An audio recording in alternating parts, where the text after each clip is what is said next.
Thank you very much to PMS Bazaar for inviting me again to the Dubai Alternative Investment Summit. It's a privilege being here. I have to tell you with a degree of pride, I was in the room when, Pallav, about 5 years ago, you guys inaugurated PMS Bazaar in a small room in Chennai, right? So looking back, it feels 6 years ago.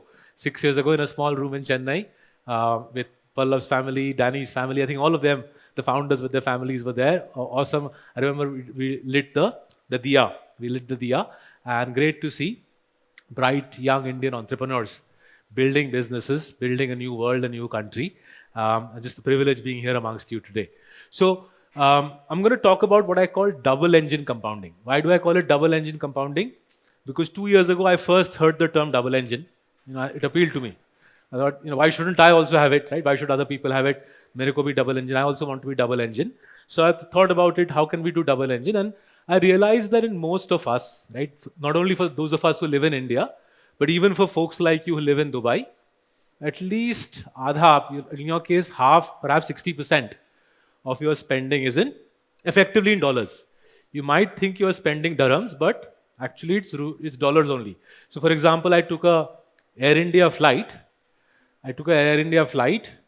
but very little of the money on that flight was Indian. Right? You know what I mean, right? I paid for the ticket in rupees, but the crude oil came from the Middle East. The plane came from Boeing. Barring the pilot's salary, nothing in that Air India flight is actually a rupee expense, right? Similarly, if I go for a health checkup in India, I'm sure the same applies in Middle East. Hardly any of the machines used for a health checkup in India or in the Middle East would be anything other than European or American. There'll be a few Chinese medicines as well, right?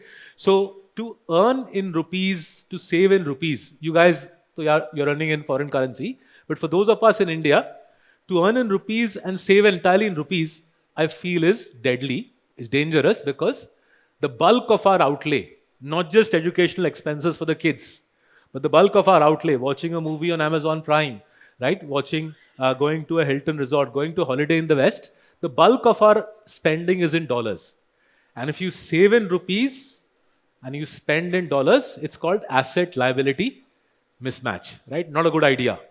To save in rupees, have all your assets in rupees, when you know that with a high degree of probability, the bulk of your spending will be in dollars, you create a problem for yourselves. So my iPhone, it's a 6 SE. I have a 6 SE. It's made in India. I'm proud about that.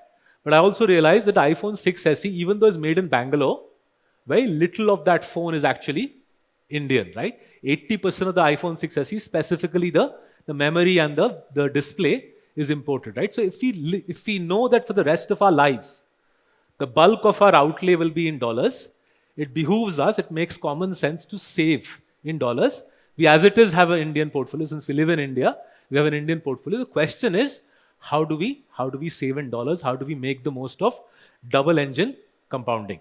Okay, so let's get into the nitty-gritty of it, right? So the Indian market has had a great bull run. It'll carry on having great bull runs. But in spite of the insane bull run in the Indian market, in the last 10 years, America is still the best performing market. America over 30 years is also the best performing market. The great news for us in India is, other than India, no other market can compare with America. The only market in the world, the only stock market in the world which can hold a candle to the United States is the Republic of India, right? The rest of the world is a million miles behind. These are the world's 10 largest markets. Taiwan somehow, to some extent, makes it, but that's because of one incredible Taiwanese company called TSMC. Usko hata do, Taiwan mein bhi kuch khas hai nahi. Rest of the world mein, anyway, there isn't that much, right? So you got two countries. These two countries make up 60% of the wealth creation in the global stock market. Okay? So you got two countries where wealth is created. The rest of the world is a holiday destination. Good places to visit, but money is going to be made in two incredible powerhouse economies, right? And therefore, again, right, double engine compounding on a more practical basis, if you combine two powerful markets. I remember the American market in the last decade has compounded more than India. My data is 2 months outdated. If I updated this, the gap between India and America has actually opened up a little bit more. If you combine two markets, India with another market which is doing a little bit better, just basic mathematics will tell you your wealth will actually do better rather than worse by combining India and America. But it's not just the basic maths, there's something else as well, which makes double engine compounding very powerful, right? There's something else which makes double engine compounding very powerful, right? So let me just move ahead. I'll skip the basic macro data. Let's go to the maths a little bit. Now, to understand the power of double engine compounding, take the two benchmark indices, Nifty 50 for India and S&P 500 for the United States. And assume that every year on 1st January, you put 50-50 your wealth, half in America and half in India. And assume you did that 10 years in a row, right? You did that 20 years in a row. Every year on 1st Jan, 50% in S&P 500, 50% in Nifty. The result is actually very surprising. If you do 50-50 in both markets, right? The S&P over the 20 years is given 13.9 in dollar terms. The Nifty has done a little better actually over the last 20 years. Interestingly, over the last 20 years, India is the world's best performing market. But the surprising result is, if you do both countries 50-50, your compounding is better than either country. Why is that? Why do you do better if you combine these two markets 50-50? Because the correlation between the two markets is low at 0.3. And basic finance education teaches us that if you combine two assets with low correlation, you get what is called diversification, right? You combine two assets where correlation is low, you get diversification. Simplest example of that, let's take this year, the year we are living in. The election results in May in India, will they affect the S&P 500? Don't think so, no? Right? And the election results in America in November, will they have a huge impact on the Nifty? No. So if you have both countries firing for you, both are powerful engines. Both engines are powerful. If you put them together, the result is better than the sum of the parts, right? For those who are mathematically minded, you can also do the standard deviations on it. The American market naturally is a little less volatile than the Indian market, but the risk-adjusted returns are boosted vastly. The risk-adjusted returns are boosted vastly because you're combining two markets with low correlation, and therefore your compounding journey, the 50-50 portfolio is the blue line, your compounding journey becomes smoother, right? Anil Rego sir was speaking very correctly about day-to-day volatility in the Indian market. It's there. I don't think I can take it away. I don't think any fund manager can take it away. If you want to get rich and you want to sleep at night, two fundamentally contradictory things, right? If you want to get rich and you want to sleep at night, you need to diversify effectively, right? This is one of the simplest, lowest cost ways to diversify wealth and grow your wealth. Now, let's get into active asset management. So far, we were looking at the index itself. Let's get into active asset management. So, as many of you know, and I spoke about it here last year in Dubai itself, consistent compounders is our staple product. We manage roughly $1 billion in it. It's been going for 5.5 years, and we've compounded gross of fees at 19.5% over 5.5 years. These are now rupee returns, right? 2 years ago, we launched Global Compounders. That's the dollar product. We'll discuss it in more detail. Global Compounders is done a little better than it, but let's keep it to 29%. If I combine these two products over the last 4 years using live run data, this is real data for the fund, and this is money that we managed over the last couple of years. If I combine this over 4 years, you get 24.6.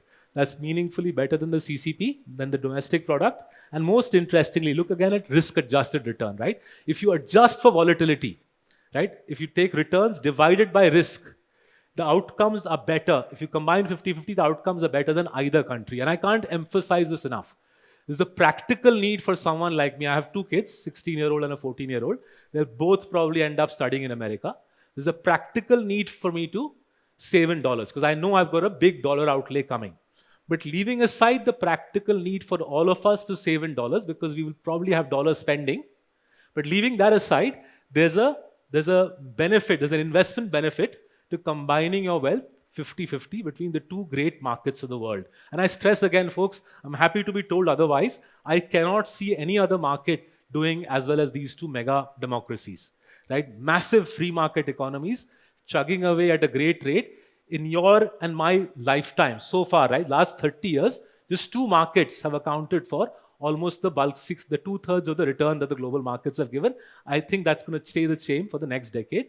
Therefore, it makes sense to blend your wealth. Now, what's the problem?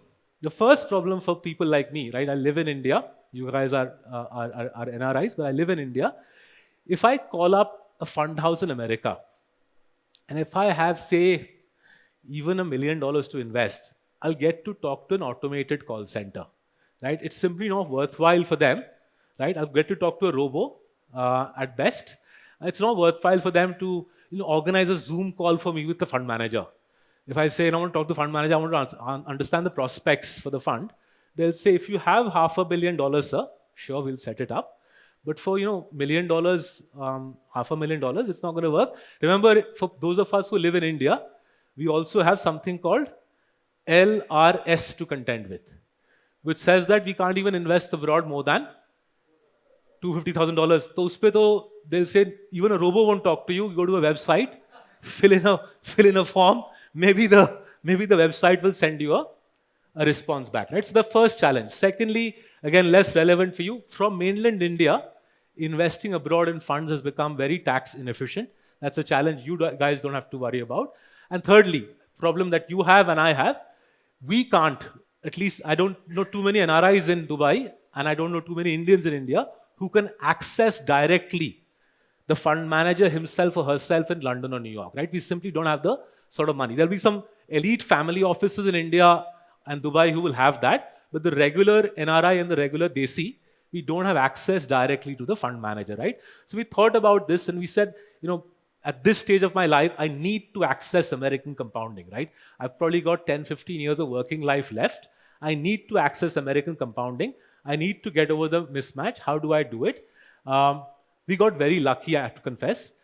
The regulator, both in SEBI and in GIFT City, were willing to listen. We explained the problem statement. The regulator was willing to listen, and they gave us the chance to build a business around it. So I'll take you in 2 minutes through how we built the business. SEBI said, you can't do PMS on foreign assets on Indian soil. That's the point of view they have. They are entitled to the regulator. But they said, go to Gujarat, go to GIFT City, and see what can be done.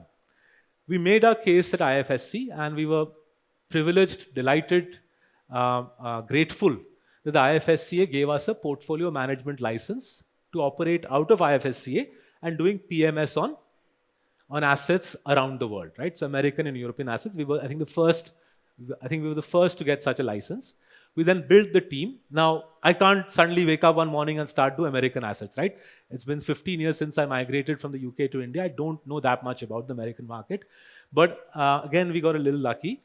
When I was a broker in my previous career, Arindam was one of our clients. He was a distinguished global fund manager at Principal Global, looking after $5 billion. In Jan 22, he and I had a chat. He knew about our investing style. He had read our books. So he said, if you guys ever consider doing a global portfolio, I would love to be involved. So Jan through to March, April 22, we spoke. And I said finally that, look, I have to be realistic. You're managing $5 billion for a global house which manages $100 billion. You guys are doing so from a glamorous office overlooking Central Park. Right? You're earning a lot of money. We work out of a building called Kanakia Wall Street in Andheri. We are on the first floor. Next to us is a slum. Right? We manage $1 billion, not $100 billion. So there's only so much we can do. But why don't you come and have a look? So Arindam, his better half, their son, they came, they saw, and that evening he said, if you guys make an offer, I will quit my American job. And at the prime of this man's career, he moved to India. This is prime talent. He's lead engineer Oracle, Duke Fuqua first class first, 10 years at the top of his game on Wall Street, managing $5 billion. And he agreed to move. 1st July 2022, he came into our office in Kanakia Wall Street, right? We all kind of felt a little spooky, but hey, privileged to have such talent. Then we got lucky again. All the way back in 2005, I had hired this bright man, Jebir Sethi from IIM Bangalore. And for 5 years, he'd been a terrific analyst for us. Then a very bright man in the booming city of Bangalore, probably one of the brightest people in India, the man who runs India's largest family office, Hyatt, Jebir, I'm talking about largest family office in India, Premji Invest. So Jebir went off to Premji Invest. For 10 years, he worked there. He was head of research. In July 22, shortly after Arindam's arrival, Javeer called up and said he wanted to be involved. Again, ironically, I tried to talk him out of it, saying you're working for the biggest family office in India, looking after assets, I think at least 5 billion, probably more. But Javeer said, I want to be part of this. So August 22, he joined, and then these guys proceeded to build a research team. UBS, IIFL, CRISIL, they hired analysts, and then we began managing money, right? I'll talk you through the process. We'll get to results as well. Don't worry, I'm not just going to give you faff. There'll be results. So the process is very similar to what we do in India. Step one, build the universe. The universe is American all caps, American large, small and mid, and European mid and large caps. Roughly 1,200 stocks, between Western Europe and the United States. Step one, like in India, so in the West. No different. Forensic accounting, right? These are free market economies. Nobody's guaranteeing you clean accounts. You got to do your homework and figure out who are the 80, 85 stocks where governance and accounting are of a high order, right? Second step, figure out the monopoly piece, figure out dominance. Do not invest in companies where you do not see dominance, even more so than in India. Even more so than in India, in the giant European and American markets, you need to invest in dominant franchises with competitive advantages as high as the empire state building, right? And finally, build a tight portfolio, 20 to 30 stocks. Currently, the portfolio has 29 stocks. Build a tight portfolio and compound wealth, right? So I had never done global investing before. At the outset, the team told me 6 to 9%. 6 to 9% alpha. I found it a little hard to digest, but there's no point hiring people and then saying boss nahi hoga, right? They'll think what's wrong with this fellow. So we said let's go ahead. The theoretical basis is easy to explain. Why will we beat the market by 6 to 9%? Much like in CCP, we're investing in companies whose return on capital is twice that of the S&P 500. We're investing in companies who are twice as profitable than the S&P 500. If you invest in companies with 20% return on capital, right? By the way, this is one of the most cardinal truths of investing. It applies in India, it applies in America, it applies in Tanzania, it applies in Argentina. In any country you go to, if you invest in a company with 20% return on capital, if the promoter reinvests the entire profit back into the business, the capital will grow at 20%, and the promoter is decent with capital allocation, earnings will grow at 20%, and over time, if earnings keep growing at 20%, share prices will grow at 20%, right? But if you invest in a company with 10% return on capital, there's no way on God's earth that can grow at 20%. This is not miracles in finance. So a lot of people around the world suspend judgment and they invest in companies with 10% return on capital and they expect those companies to give 15 or 20%, which defies any assessment of common sense, right? So our job has been focus on such companies where return on capital is high, reinvestment profits is high, and watch the compounding machine at work, right? Now, we've compounded at 31% in the last 18 months. So we've been going since October 22. We've compounded at 31%, but the interesting thing is this. Very little of the portfolio is FANGs. Very little of the portfolio is the big seven, the magnificent seven. Bahut sare naam hai abhi, right? I forget what is the latest name. I think the latest name is Magnificent Seven, right? Very little of our portfolio is Facebook, Amazon, Netflix, Tesla, etc. So the US market in the last 18 months has given around 25%, but the vast majority of the US market's return has come from the big seven. As a result, you can see here, only about a quarter of the managers in America have beaten the market, right? Most of the American managers are underweight the big seven. Kyun? Because somebody taught them how Bhagwan che, so they went underweight the big seven, right? And the result is most American fund managers, 75% have underperformed their benchmark in the last 18 months ka rally, right? We too have been underweight the big seven, but thankfully, the rest of the stocks we have invested in have had a super run, right? The core of the portfolio is American and European mid caps. These are companies in America and Europe with market cap around $20 billion. And those companies have done exceedingly well, even though the economic situation, both sides of the Atlantic has been reasonably soft, right? So what exactly have we done? which has worked so well, right? Why is it that without having a tech-heavy portfolio, we've knocked the living daylights out of the S&P 500, right? So this is the returns. These are net of fees. The left-hand side is dollar, right-hand side is rupee. There hasn't been that much currency depreciation since we started, so the returns are broadly similar. These are net of all fees, all expenses. So 31% since inception. Now, what have we done? Right, so let me take you through that. We are basically invested in just 3 themes. The 29 stocks broadly equally split across 3 themes. The first theme is called pick and shovel. Why pick and shovel? 1840s, California had a gold rush, right? So millions of Americans rocked up in California. What they didn't know, subsequently geologists found out, if you dig out 1 ton of soil, you get 5 grams of gold. Right? They didn't know this, poor fellows. So everybody was digging for gold in California. That's the gold rush. 2 very bright people figured out this is a great chance to make money. The first one sold jeans. You know, a lot of these fellows, I guess, their trousers got torn digging for gold. So one very bright man sold them jeans and became a billionaire, and his name is Levi's. Okay? And the second fellow realized that the fellows who are digging away, the kudal is breaking. So he sold them spades. And his name is Caterpillar. Right? So that's where the name pick and shovel came. Moral of the story is when you see people digging for gold, don't dig for gold yourself. Sell them Levi's jeans or shovels, right? So what is the gold in today's world? Gold in today's world is everybody is doing AI, ML, virtual reality, right? Cloud. So what should you sell them? You should sell them the pick and shovel for this era. So what's the classic? What's the biggest shovel for our era? Right? So for every single one of you in this room, this lovely camera that's being used, all the kit that you've ever seen in your life, all of that hinges on one company. The one company whose machines etch the circuit boards of the chips inside your phones, inside that camera. So let's take the iPhone 15. The chip inside the iPhone 15 is the size of a bindi or a rice ka grain. Inside that chip, size of a grain of rice, is 10 billion circuits. To etch those circuits, you need extreme ultraviolet lithography machine. The extreme ultraviolet lithography machine is the size of 2 Boeing jumbo jets. Each machine costs $400 million. There's only one company in the world who makes those machines. That company is called ASML. Right? So when this was explained to me the first time, I thought kuch mid-cap company hoga. So I went to their website.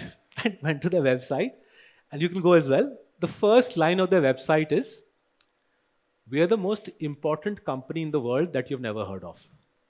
I thought, ye to theek bola boss. Then I looked up their market cap. Their market cap is 2x that of Reliance Industries Limited. So I sat up a little bit. Boss, ye kaise hota hai? Then I realized what's happening is, and my colleagues taught me, Arindam and Jaiveer taught me, that to make these machines, which in turn etch your phones, right? 150,000 parts go into each extreme ultraviolet lithography machine. Out of those 150,000 parts, 50,000 are made exclusively for ASML.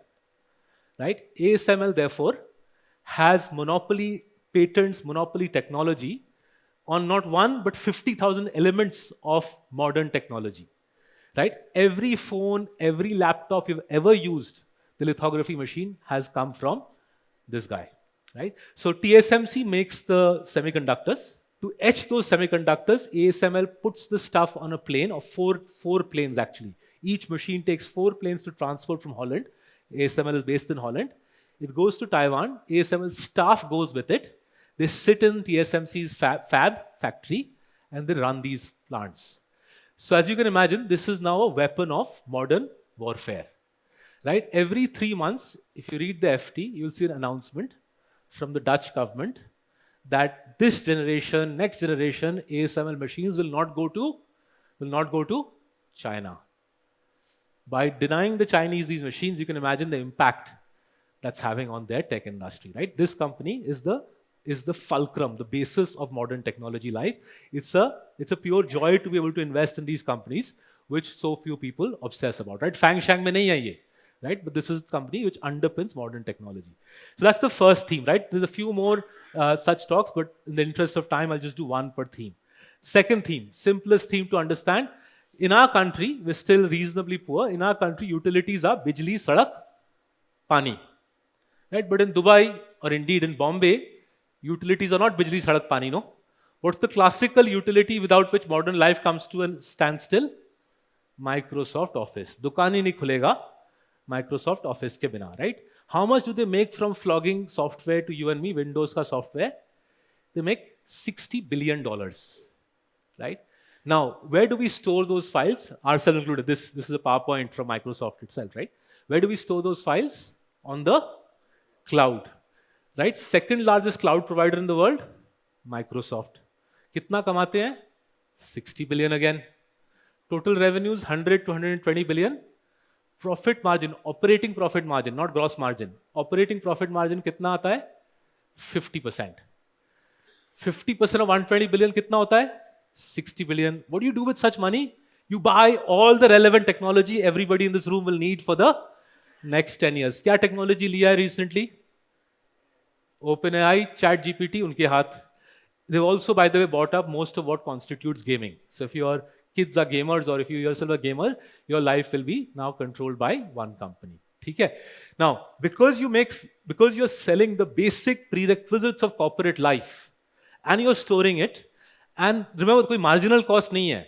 If tomorrow PMS Bazaar decided to buy Microsoft Office, a coder won't have to stay up in Seattle and write it, right? Whatever PMS Bazaar or Marcellus pays for Microsoft Office is straight flow through to the bottom line, right? This is the classic money machine built around a utility, right?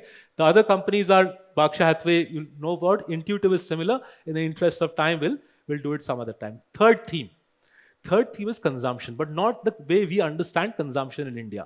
We understand consumption in India as FMCG, thoda pizza kha liya, thoda undergarment pehn liya, वैसा, right? But in the world at large, especially in cities like yours, consumption is a different focus. Every year, the number of dollar millionaires grows at the rate of 7%. And this has been true for 20 years now. Har saal, 20%, 7% growth in dollar millionaires, right? A whole ecosystem of companies has developed catering to the needs of dollar millionaires, not for middle class Joes like me. Now, kaisa company hai? Let's take an example from our portfolio, Hermes. Right? Hermes is a 125-year-old company listed in Paris. So they make majority of their cash flows from a handbag. That handbag costs $50,000 minimum. Promoter G promised many years ago that maximum volume growth of that handbag will be 7%. Now imagine, right? I live in India. Which sort of promoter promises maximum volume growth? India, where the promoter has to give guidance on minimum volume growth. But Hermes promoter said maximum volume growth will be 7%. उससे ज़्यादा होगा ही नहीं. And yet my colleague showed me this company compounds earnings at 16% dollar. So I said, how can that be? Volume growth will be max 7, but earnings growth is 16. How does that work? So my colleagues had to help me understand how does it work, right? So I'll quickly give you the example and then we'll wrap up.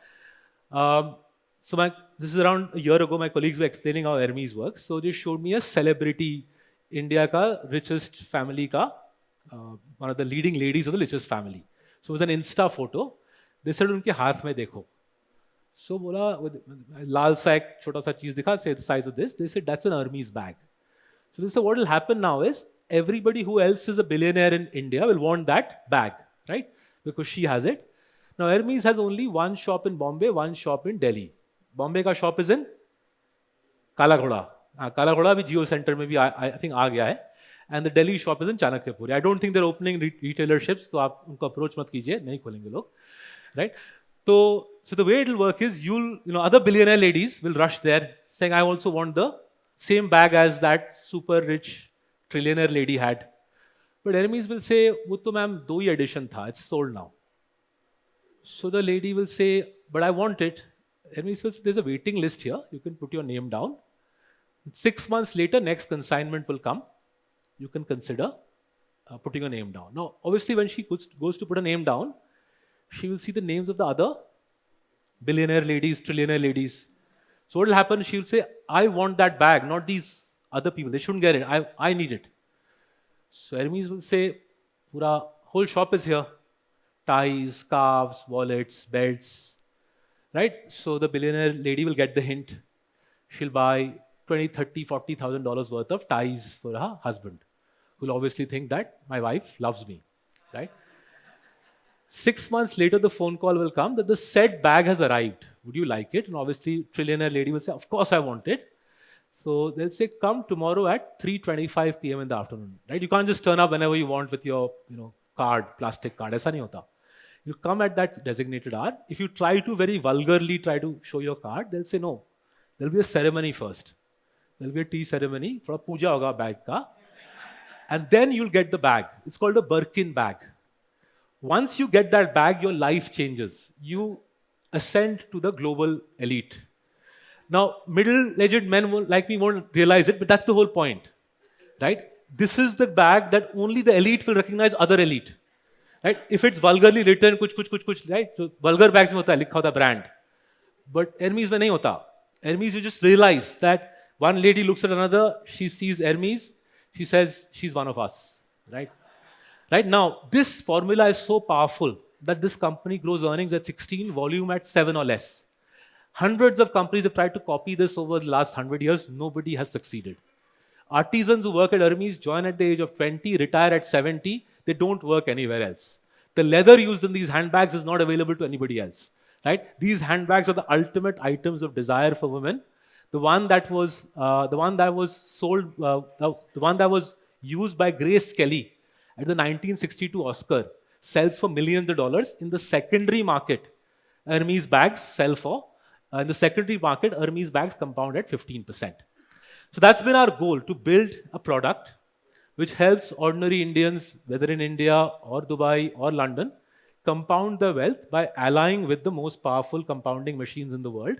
The most powerful compounding machines in the world help you compound at a great rate.